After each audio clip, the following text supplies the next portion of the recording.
Yun naman, magluluto tayo ng adobong pusit.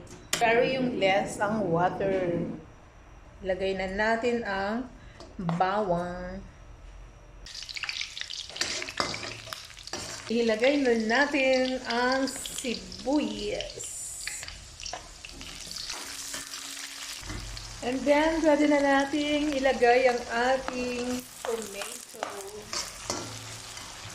Ngayon, maglagay na ako ng paminta.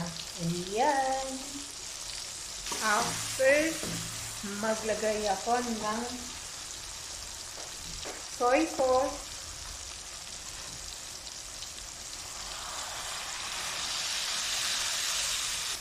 And vinegar.